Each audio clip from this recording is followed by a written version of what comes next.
There you go. Oh, he's just a ornery, fun kid. Is this thing on? Loves those prank jokes and all that. Wow. Football was his thing. He did midget football. We loved watching him play football. I started way back in 6th grade. I was put on the Chargers, and the 1 year I was there, we won the championship. Yeah. High five.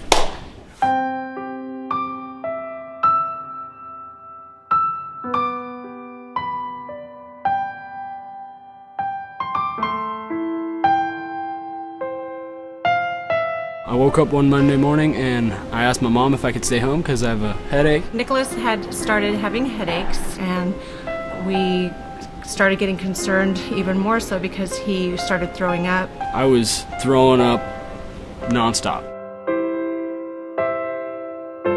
And then shortly after, the ER doctor came into the room and he asked us to have a seat, and he said that your son has a mass on his brain the size of an orange, and we are sending you by ambulance to Omaha. They did the surgery. You know, that was hard to walk away from him and knowing what they were going to be doing. Yeah, they said they cut the top layer, peeled my forehead down, and got it going. Then when the neurosurgeon came out to get us, he took us into this little room and said, you know, when we got in there, it looked more aggressive than we originally thought, and we need to wait for pathology. I felt great. A million times better, I can tell you that much. We went home that Thursday. Nick was doing great. He said he felt amazing, no more headaches, he wouldn't known anything even happened. Yeah. It was a Thursday, the February 12th. He called and said, you know,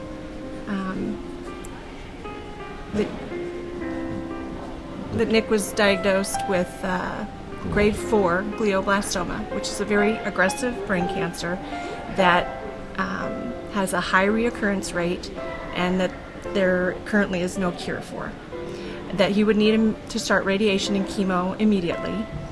And he lined us up with Dr. Abramowitz here at Children's Hospital.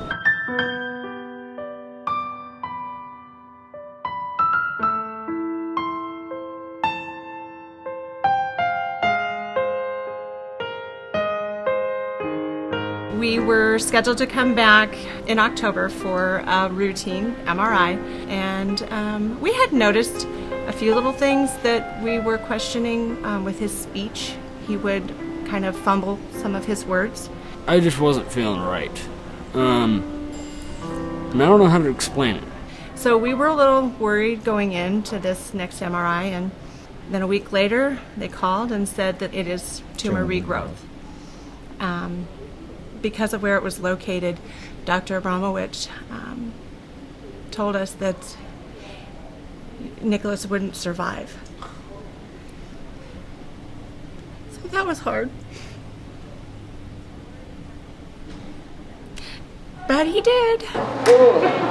Nick is actually an awesome kid, and he was always fun to be with. So we always joked around quite a bit. He has been through several things, and his family has been his stronghold. But it takes a village. My grandmother once told me, it takes a village to raise a child. It takes a village to cure a child.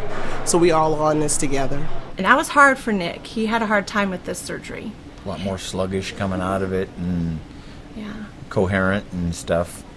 Dr. Abramowitz was concerned because he wasn't answering questions right. They asked him at one point, Nick, do you have any brothers or sisters?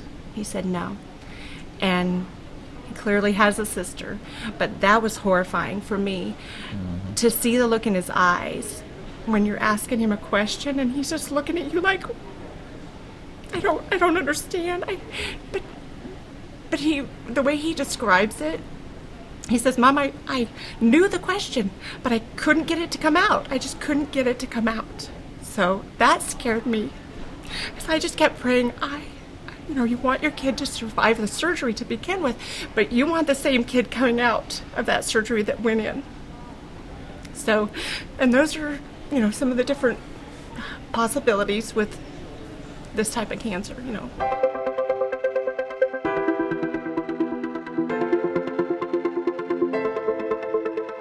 We started looking at clinical trials, which is very frustrating because there are very few options for children that are looking at clinical trials for this type of cancer.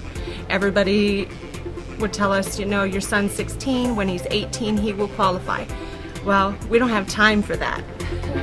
One size fits all doesn't fit your head very well, does it? Today we were doing the EEG to see if he needed to continue Seizure medicine. It kind of monitors it, and we needed to get that test done today also. So between the MRI and that and a regular clinical visit, that's kind of what we're back up here for today. This is what it's all about right here. Yeah. Family, friends, Yeah. co-workers, employees, everything. We treat every kid here like they're ours, and if I meet you, you're mine. Yeah. That's it. We could tell. So he right may not out. be black, and he may not have French braids, and he may not eat my spaghetti or my fried chicken. He's mine. Team Nick! Woo! That's enough. He's an awesome, awesome kid. Has the most positive attitude about everything in life, and, makes all of us here feel very special when he comes to visit. How are you, my friend? Great. You're great? Awesome. I like that. Having that support in research dollars is so important to make sure that those things that are coming up the pike become reality so that we can make the lives of these kids affected by childhood cancer and by childhood brain tumors much more positive. One of the worst things with this diagnosis, I think, was seeing my dad cry. Because that is one thing you never can forget. Because that's the guy who, he's the man. Nicholas has never once complained about this entire situation. He's more concerned about us than he's concerned about himself. When he saw how hard we were taking this, it's like he would go out of his way to make us laugh. Yeah, he's never once complained, he's never once cried, he's never once said, why me? And it has definitely strengthened his faith in God, and yeah, he's been amazing through this whole thing. I don't know if I'd be able to handle that if my kid was put through that, because one thing I think about is how hard it had to be for them, because knowing that your kid has cancer, I don't know what it feels like. I just know what it's like to have cancer. They have this book that they had at all the tables at the last gala, and it had all the kids' pictures. One side it says our fighters, and one side are our angels, and it had pictures of the kids who have passed. And the one thing that I always think about when I look at that book is how real the possibility is that our son's picture could be moved from the fighter page to the angel page. That just scares us half to death. But it's good we are trying to educate people. I don't think people are aware that how little funding there is for pediatric brain cancer, let alone all childhood cancers. 4%. 4%. I think we're worth more than that, personally. Because if you really think take $1, we're 4 cents, if that. And I think we're worth more than that. We had no idea.